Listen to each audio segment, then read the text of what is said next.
Hello Internet, Seth Skorkowski, and today I want to talk about miniatures. I had done a video previously about Call of Cthulhu miniatures, so today I want to discuss cyberpunk miniatures, or miniatures that I've used for Cyberpunk and Shadowrun and other sci-fi or near-future games. Now the cyberpunk line the miniatures were done by Grenadier, who did a box set, just their Cyberpunk box set, which was 10 miniatures. So these were the first five from it. And you had a little bit from every class. So you had a fixer, a female solo, a rocker boy, a media with some sort of goofy looking helmet cam, and a cop. And then it also came with the next five, which was a solo, a rocker boy girl that had some ripper fingers, or cyber fingers, then a nomad, a female netrunner, and then a corp. Uh, Grenadier then did a second box set, which was their Edge Runners series, which were more street punks. They had more torn clothing, they're a little bit more down and dirty. I really like the solo. That's kind of the fourth one over, a little bit darker tone to them. And then they had this kind of a fat guy. It was just called Mr. Nasty. I had no idea what was up with that, why they chose to use that in their box set. Then after that, the solos and everything else they had were a lot nicer. Female on the left has a cyber arm. You can see a little bit behind her gun. And then some pretty good miniatures there. Grenadier also did several collections, such as their Night City PD. So this was their cops section. I have no idea how those bullpup pistols are supposed to work. They seem like they'd be terribly off balance. These were their Voodoo Boys, which if you have the Night City source book, when it starts listing the different gangs, you'll see the Voodoo Boys in there, sort of a Rasta-themed gang. And then they also had the Bozos, which is also in the Night City source book. It was a kind of a clown themed gang where they would modify their bodies to become even more and more clown like. So that's not makeup, that's actually their skin that they've dyed. And those aren't big shoes, they actually have modified their feet to be huge. And these guys were bad news. Then there was the Maelstrom gang, a booster gang that's also in the source book. So you can kind of get the miniatures for that gang and use them in your campaign. They also had a section of rocker boys, or I guess a rocker girl in the middle. Really like the detail on the strap, the one on the right has for his guitar. This was their solo 3-pack. Not too fond of the one in the middle. For some reason, the way he's bald and his coat is done up, and that sword that he has, it looks kind of strange. Really like the one on the right, the way his coat is. I'm a sucker for long coats, so usually if they have a long trench coat, I'm a little bit more biased toward them. Partha did the Shadowrun series, so these are some street punks from the Shadowrun line. Since there wasn't that big of a selection for Grenadier, started going into Shadowrun. So more Shadowrun. The one on the left, the guy with the stripe on his pants, that was a Grenadier Shadowrun line. Grenadier handled Shadowrun until Partha took it over from them, and now both companies are gone. So they're all vintage, but the one on the left is, I guess, a little bit more extra vintage. These are from Reaper Miniatures Chronoscope line. The newer miniatures, you can always see they have the plastic bases that everyone seems to love. The one on the right, their Cyber Warrior, has a great coat. However, the two tails that are on it actually glue on, which makes them a bit more fragile. It also has a huge footprint of space that miniature takes up. And then the gun in his left hand, the one raised up, is also glued on. So it makes the miniature very fragile and difficult to use in game, because I'm always worried when someone's moving him across the board, they might squeeze a little too hard or pick it up the wrong way and snap off either the tails or the arm. So I'm a bigger fan of miniatures that are pretty much just a solid piece of metal. Maybe a glue-on stand. I'm not a fan of those, but I'm willing to take those. But miniatures that are, 2, 3, 5 parts, I'm not a big fan of those. This was from the Shadowrun series by Partha, just some combat medics. Used them as trauma team for our Cyberpunk games. The two on the right, their arms glue on. They had an optional other pairs of arms that would carry a gurney. Makes them a little harder to store, and then you always have to move them as a now single unit. So I opted to use the ones that have firearms, and there's like a med kit the one on the right has. Some different Ralparthas.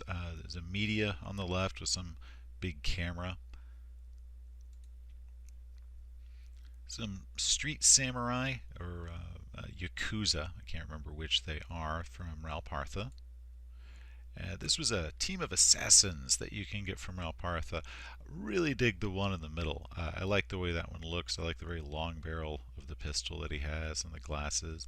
It's kind of nice painting cyberpunk miniatures that are wearing mirror shades because painting eyes can be problematic, but if they have glasses, it's suddenly so much easier. This was a Ralpartha set where they would give you two of the same miniature, one mounted, one standing. So they were wonderful for player character miniatures if the PC was going to be the type that rode a motorcycle. So I actually had a player that had a character that was pretty much exactly like this, and then I found the miniature and it was like match made in heaven. Speaking of motorcycles, there's several different motorcycles. The ones on the far left and the far right on either end are from Ralpartha. They had a biker pack which came with two bikes, one without anyone on it, one with a guy sitting on it. And then it had some more miniatures, a standing version of the guy on the right. There was also a female miniature, which the standing miniature was fine, but her, I guess, mounted one, she wasn't mounted, she was just kind of leaning against it, which was really awkward and fragile, and I didn't want just to have a miniature of somebody leaning on a bicycle. I either want them riding it or not on it at all, so I never put her on the bike that I ended up painting. The one in the middle back is a Grenadier Shadowrun miniature, and I really like the fact that it's obviously supposed to be the same bike from the game, but you can see the sculptors had kind of different visions of what that looked like. So while it's obviously the same bike, it's not quite. So it's almost like different years on the same model of bike or something. Some more bike-mounted miniatures. The one on the left was, well, they're both Ralpartha, but the one on the left I used for nomads. I really like them both sitting on that.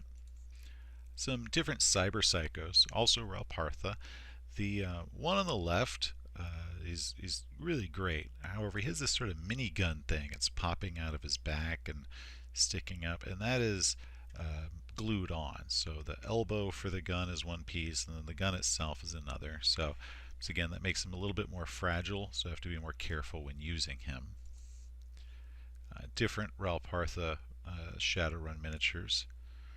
The one here on the left is the standing version of the one that was on the bike earlier. So if you do have a character that does have a motorcycle, you can look into picking that up so you can have multiple versions of the same character, because that's always fun. These are Netrunners from Ralpartha. The two on the right are actually Elves. Since Cyberpunk 2020 doesn't have non-humans, I just kind of told them to ignore the pointed ears, but we have Netrunners. The one on the left has a cyber deck, but it's along its back, so you can't see it in the picture. Some more Ralparthas, just different standing miniatures that we would use for PCs or NPCs, that sort of thing.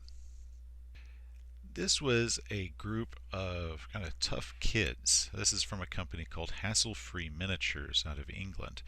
And we did a cyberpunk campaign where they were a juvie gang. So we picked up a bunch of kid miniatures to use for that.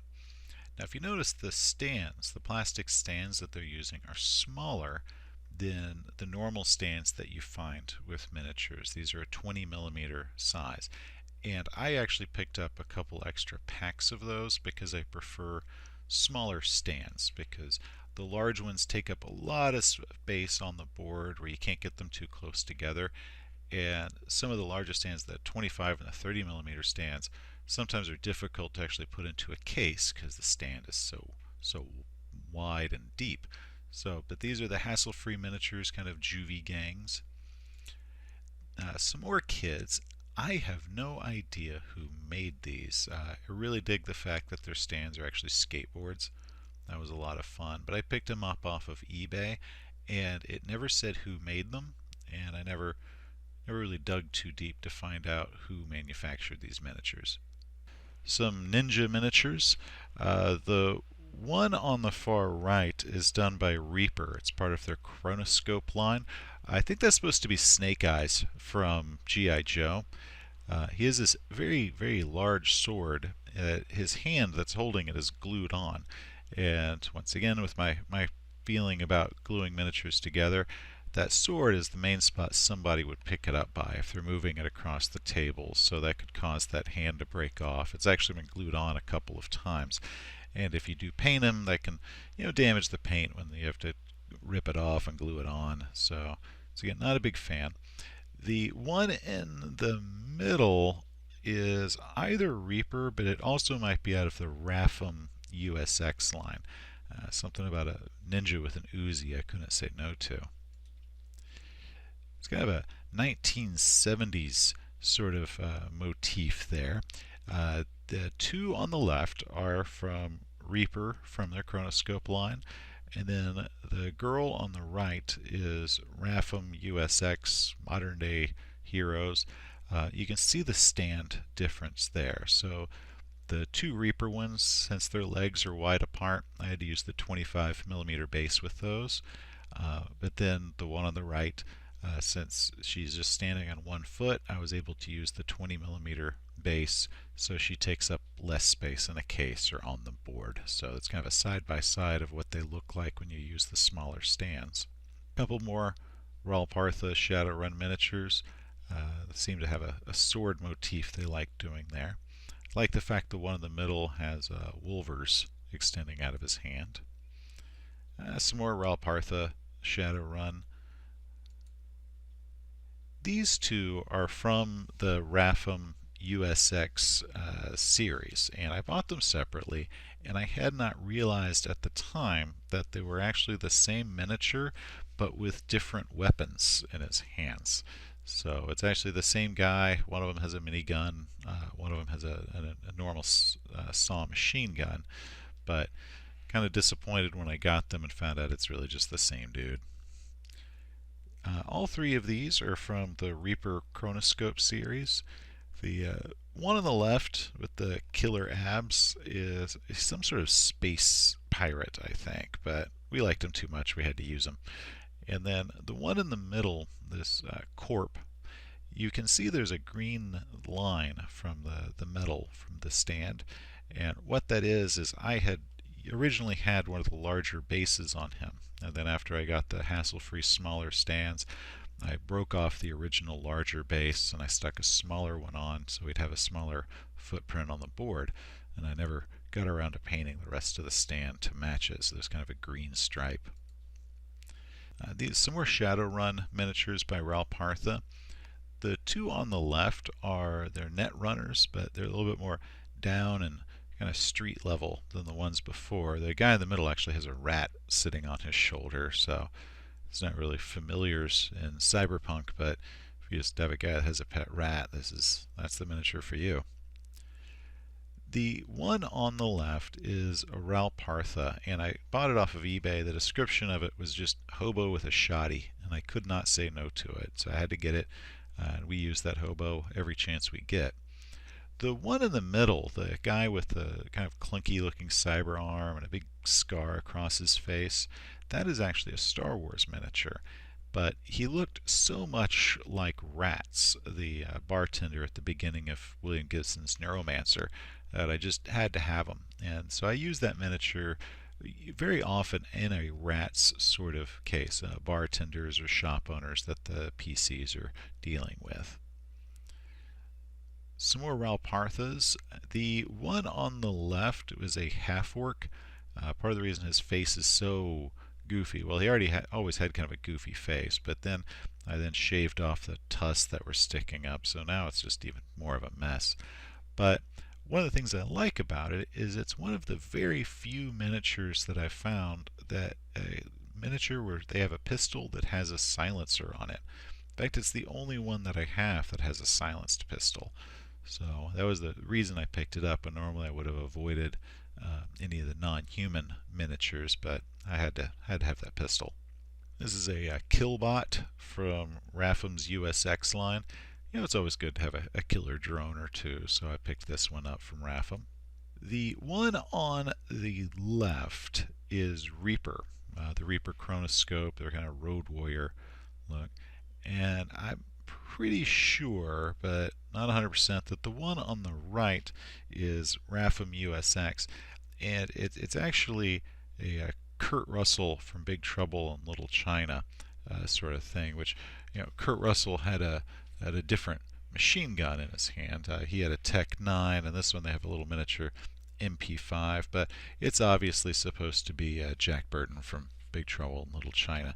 I forget what they called him. They might have called him, I think, Burt Jackson or something. I'm going to switch some of the letters around. These miniatures are from Grenadier. Right before they went under, they released a series called Future Warriors. And so this is kind of some of the last Grenadiers made, I believe. And I really like them. I picked them up as a lot off of eBay, and I ended up with a couple good ones in here. The male on the right, sort of a big biker guy, end up using a lot. A lot of the Cyberpunk miniatures, they always seem to be in, you know, this perfect shape, and then having kind of a big guy with a belly and a beard is perfect. So just about any time they step into a bar, that miniature is on the board. The one on the left is Partha Shadowrun, but then the two on the right are from Hassle-Free Miniatures. The far right one is a wonderful mohawk. I should have taken more of a side picture to show off that thing. And the one in the middle is obviously Celine from Underworld, sort of modeled after her, and I couldn't say no. My wife plays with me, and so she often has characters with the long coats and the dual pistols, so I own a few kind of different versions of miniatures like that now. For vehicles, since there's a lot of vehicles in Cyberpunk and Shadowrun, the trick that I learned is just to pick up some Hot Wheels cars, and just pick up one of the cases you can store a lot of Hot Wheels cars in. So there's no need to kind of go through a vast collection of Hot Wheels cars like I'm a 9-year-old or something. But one that I especially did like is this Mack Truck. I used this for Cyberpunk Adventure in the PHB, where they have to protect a truck on a cross-country trip. And Hot Wheels does make Mack trucks, but they're usually much smaller than to scale with the others. But every once in a while you get to find a larger scaled version that's actually the right size of the miniatures. And that is a lot of fun if you are going to do either that scenario from the Cyberpunk 2020 PHB or sort of a road warrior sort of thing. Cannot tell you enough to use Hot Wheels cars for your vehicles. But there was one line out there called Battle Machines, and they made more post-apocalyptic looking vehicles. So you've got a few cop cars with miniguns and this taxi with a big gun on it, and it made me think of the combat cab from the Cyberpunk 2020 Night City book. And then there's a kind of a big Mack truck, kind of looks like a nomad vehicle. So that is a good line, the Battle Machines line. If you can find any of those for your Cyberpunk game, I recommend them. They're a little bit more fun than just your standard Hot Wheels car. Okay, and that is all that I have, at least all the ones that are worth showing. I think I've had a few more that are kind of in pieces. And as you can see, there's several different lines there. Grenadier and Partha are no longer with us, although there are some places you can still buy new ones. Merleton out of Italy will still sell some of the old Grenadier line. They have control of those molds. Then, of course, Rafham, their USX line, and the Reaper Chronoscope line are both still active, and you can buy those brand new. The same goes for Hassle-Free, which is probably the smallest of all the companies made, but they've made some really great miniatures, and they're also who make those smaller stands that I enjoy. So if you have any questions about any of them in particular, just ask in the comments below, and I can let you know any information more that I can have, or I can find some for you. But till then, thank you for watching. Have a great day.